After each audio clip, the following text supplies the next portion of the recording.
All right, you already know what it is. It's your boy DJ Bugsy, Do It for Hip Hop podcast, man. We got Uptown in the building. I got my man Ranshaw. This is actually his first time being here. Now, mind you, let me just give you a background story to my brother Ranshaw.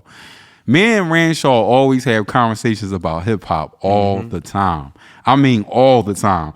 And then it was a couple times we was on Clubhouse. That shit was litty, man. Like, me and this dude, let me tell y'all about Ranshaw. Ranshaw is one of those artists that can bridge the gap. He's not stuck in today's generation. He's know how to bounce to the 90s, to the 2000s, to the present. That's very rare in my estimation, and I've been interviewing artists for a long time. I haven't seen nobody that's able to do that of recent that's in my close proximity. So I always tip my hats off to Ranshaw when it pertains to a guy that can actually dissect the real hip hop. You know what I mean? Absolutely. Absolutely.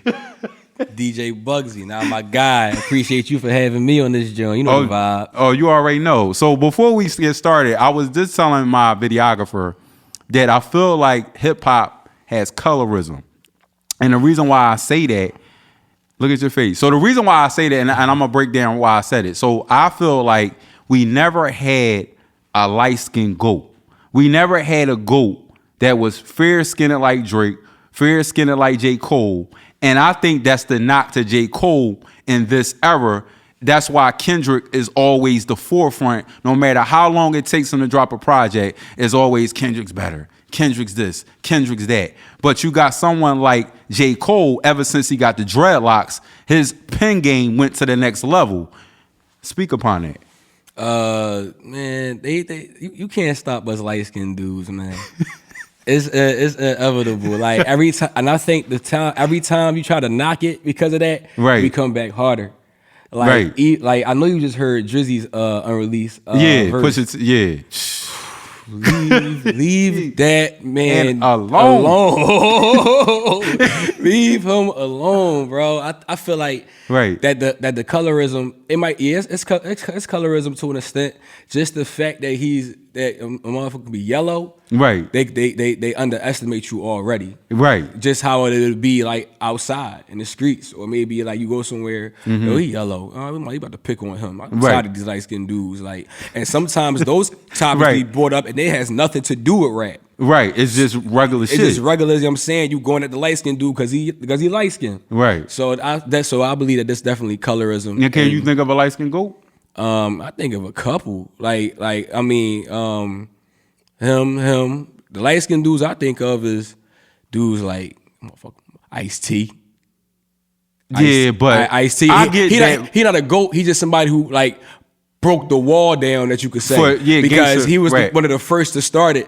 And if it really wasn't for him to like get to this part in gangster rap, right, it wouldn't be able for other people to get to this part and this part of gangster rap. You had to get a little bit of Ice-T to get this started. You had to show them the joints with the straps on the cover and the ass cheeks on the cover. Like, right, he had to do that. I think Luda is somebody else that's definitely a light skinned warrior. Yeah, that's true. I think he a light skinned warrior. But when the conversations come up, it's Biggie, Jay-Z, Nas. It's never Jay the lightest one.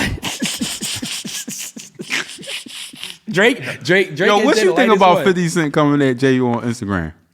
He came at Jay. Yeah, he posted a picture of him, of his dreadlocks, and saying I forget. It's like an old artist of him comparing them to.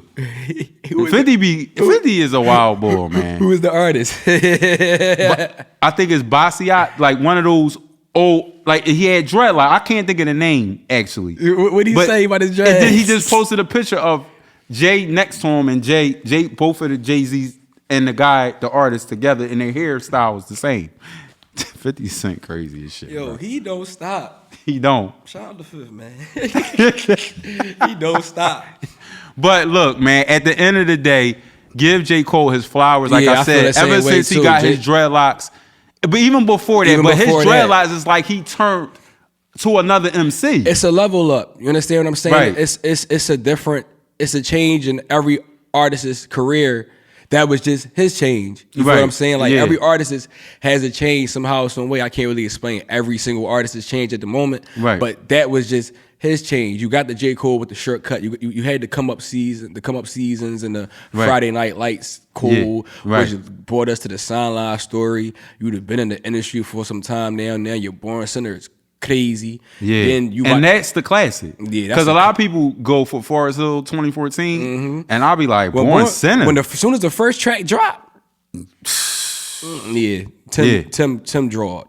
Timberland drawed. Like he drawed. He said he drawed. That shit. So it's like that was hot. And then you see how when Forest Hill came out, that was like the beginning of him transferring into it. So I feel like as the artist grow and consistent and you hot, you eventually start to change. Like speaking of Jay, you know we love Jay. We love him. Right. I was watching some shows, like I'd always like look at Rare Jones and stuff like that. Yeah. Even Jay, his 9-6 Reasonable Doubt was him with the baldy and the hustler cut so close. And he want to stand out. He was kind of like Biggie. He want to stand on stage with the drink in his hand and stuff like that. Yeah, right. Yeah. Cool. Then in my lifetime, once he got with Def Jam, you know, the volume 1 through volume 3. Yeah. That's when he let the earring shine, the waves spinning a little bit. Let me go a little street a little bit. Yeah. Then around the time 2000 came, it's about my team now. Right. The takeover about to start. I got the that's when Beans now, and them and all. So them it's like it's a change in every single artist's career. Like that's what I feel like. And kudos to J. Cole with the whole Dreamville Gangsta Grill mixtape. What? And the Dreamville Festival. He really did it. Shout out to J. Cole, Jermaine Cole, man. That boy is definitely top tier. He's my favorite artist right now. Come holla at your boy, J. Cole. Come holla at your boy Ranshaw for sure. Come holla at your boy Tommy.